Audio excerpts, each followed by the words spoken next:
Καλησπέρα σας, είμαστε από το κανάλι του Gai Greece. Βρισκόμαστε εδώ με τη Μαρίνα Σάτη. Γεια σας παιδιά! Λίγο πριν την αναχώρηση για το μεγάλο πάρτι της Eurovision, είμαστε όλοι σε προετοιμασία, πόσο μάλλον η Μαρίνα. Αυτή την ερώτηση την έχουν κάνει πολλοί, είμαι σίγουρη. Δεν θέλω να σε ρωτήσω πώς νιώθεις, γιατί εμείς που είμαστε χρόνια φανς της Eurovision καταλαβαίνουμε ότι ένας καλλιτέχνης έχει και άγχος, έχει και ενθουσιασμό, είναι συντατικές πρόβες. Πώς το ζεις όλο αυτό? Προς το παρόν, εντάξει, υπήρχαν, η αλήθεια είναι ότι δεν είχα, θεωρώ, δηλαδή θα περιμένα ότι θα είχα πολύ περισσότερο άγχος από ότι είχα.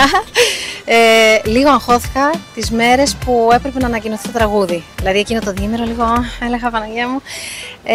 Τώρα ακόμα καλά είμαι, καλά κρατάω.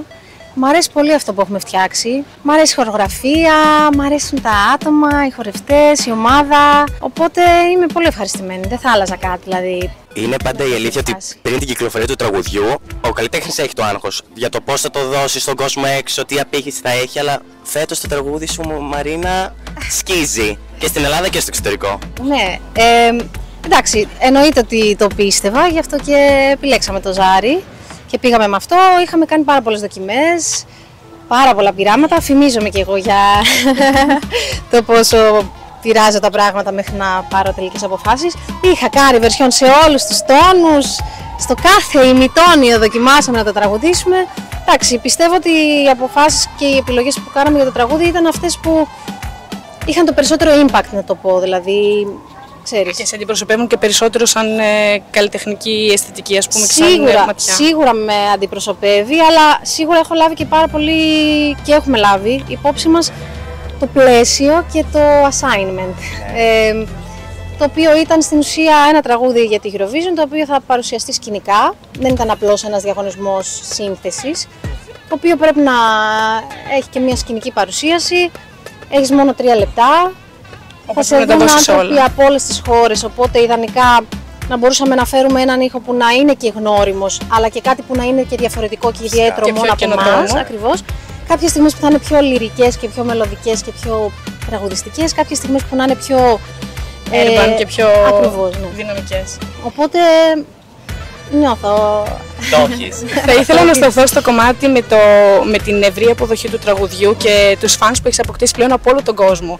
Τι μηνύματα έχεις δεχτεί, γιατί πλέον έχεις γίνει viral μέχρι και στην Ιαπωνία. Δηλαδή αυτό το περίμενες, πώς νιώθεις που ξαφνικά το έγινες γνωστή παγκοσμίως με κάτι τόσο δυνατό?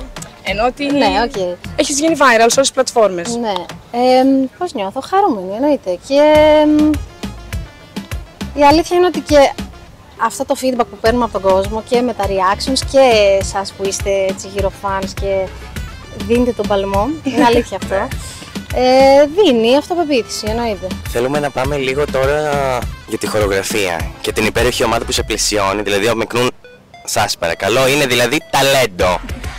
Και να πω κάτι, εκτός του εντάξει ότι εσείς τον γνωρίζετε και από τις συνεργασίες του που έχει κάνει με άλλες παγκοσμίου φήμης, καλλιτέχνηδες και καλλιτέχνες. Αυτό που δεν γνωρίζετε πιθανόν είναι ότι επειδή είναι από την Κομοτηνή και επειδή όλη αυτή η κουλτούρα και με το τσιφτετέλι και με το ζουρνά και με τους χορούς τους δικούς μας και αυτή η ενέργεια είναι κάτι το οποίο πολλές φορές μας έχει κάνει να συγκινηθούμε και με τους χορευτές στην πρόβα και να το νιώσουμε, ρε παιδί μου, πιο δικό μας. Ο στόχος είναι και για αυτόν ο ίδιος που είναι και για μένα και για μας.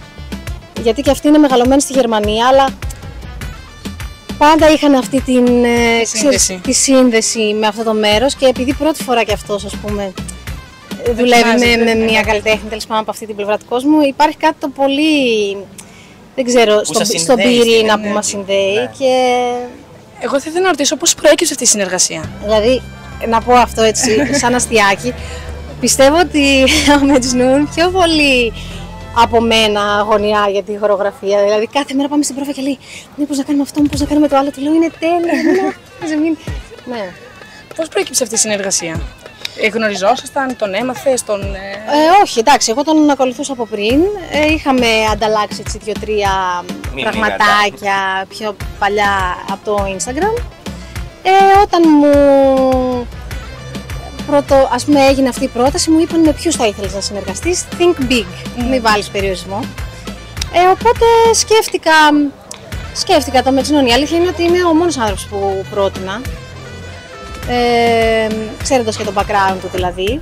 Βασικά νομίζω ότι ο Μετζνούν θα ήθελα, εντάξει, είναι ο πιο μπάντας, από τους πιο μπάντας καλλιτέχνες, όχι χορογράφους, καλλιτέχνες γενικότερα, δηλαδή το θράσος που έχει με την καλή έννοια και η αμεσότητα και το πόσο, ρε παιδί μου, δεν υπεκφεύγει, ακριβώς, είναι πολύ to the point αυτό που κάνει.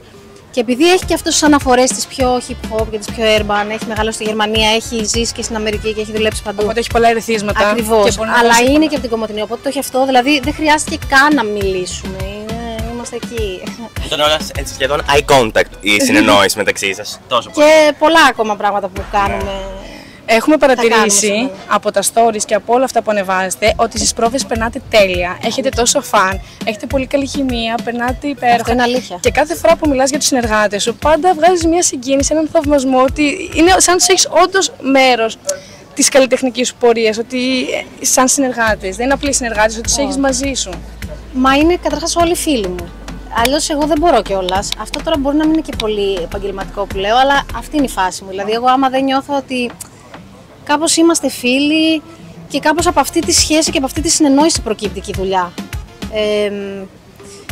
Τώρα τέλος πάντων ακούγονται κλισέ όλα αυτά, μπορεί να κριτζάρετε κιόλας, αλλά ειλικρινά και η ομάδα των χορευτών, αλλά και πώς να σου πω, από τον Χρήστο που με βάφει μέχρι η Ερασμία, εντάξει, που τραγουδάμε μαζί χρόνια έτσι κι αλλιώς.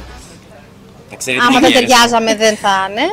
Γιατί είναι σημαντικό στις πρόβες και σε όλο αυτό το στρεσογόνο περιβάλλον που θα υπάρχει στο Eurovision να έχεις άτομα που εμπιστεύεσαι, νιώθεις ασφάλεια και οικειότητα μαζί τους. Πιστεύω ότι και οι προσωπικότητες και οι εμπειρίες τους, δηλαδή, πώς να σου πω, ο Μετζνούν είναι αυτός που είναι. Ο κύριος Φωκάς έχει την εμπειρία, τη γνώση, το έχει κάνει πάρα πολλές φορές, τη σοφία, ας πούμε, που όλα αυτά τα πράγματα νομίζω ένα συμπληρώνει τον άλλον.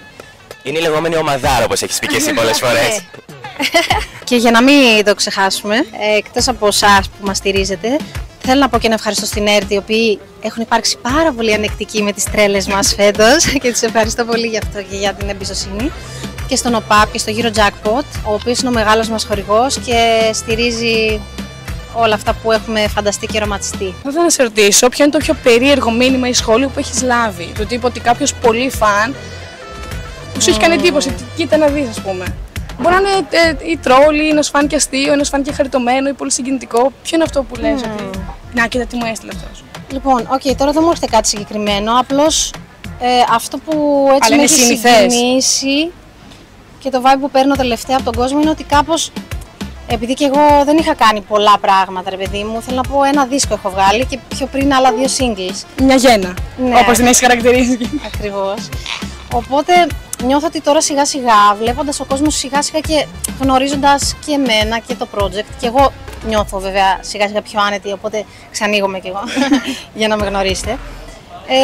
Κάπως τα links και οι συνδέσεις και οι ερμηνείες που κάνουν και έτσι πώς να σου πω, έχω δει κάποια ας πούμε, βίντεο και κάποια μηνύματα, ξέρεις, και είναι ωραίο που ο κόσμος παρακολουθεί την πορεία και βλέπει και την εξέλιξη να συμβαίνει μπροστά στα μάτια του. Κάτι που με φόβιζε στο παρελθόν. Με φόβιζε, ας πούμε, το ότι εκτίθεμαι και δεν νιώθω έτοιμη. Τώρα νιώθω κάπως ότι συμβαίνει, ξέρεις. Ναι, πιο έντονο και μεγαλύτερη. Μαζί, παράλληλα και μου αρέσει που αρχίσει και βγάζει περισσότερο νόημα και για τον κόσμο αυτό που έκανα στην αρχή και μπορεί να φάνταζε ακαταλαβίστικο, ας πούμε. Και ότι έχεις μαζί σου κόσμο σε αυτή την εμπειρία. Ότι το ζείτε όλοι μαζί πλέον. Ότι είναι ένα ταξίδι για την Eurovision που έχεις μαζί fans, ομάδα. Εμείς θα είμαστε εκεί πέρα, μεγάλη κερκίδα, 60 άτομα. Θα κρατάμε την ελληνική σημαία, στηρίζουμε, ώστε να είμαστε μαζί σε αυτό το ταξίδι. Καλή επιτυχία να ευχηθούμε στη Μαρίνα Σάτι. Στη Μαρίνα και στην ελληνική αποστολή φυσικά. Ευχαριστούμε πάρα πολύ. Ευχαριστούμε. Και να είστε συντονισμένοι στον Νόμπια για περισσότερη Μαρίνα Σάτι και ελληνική αποστολή στη φετινή Eurovision.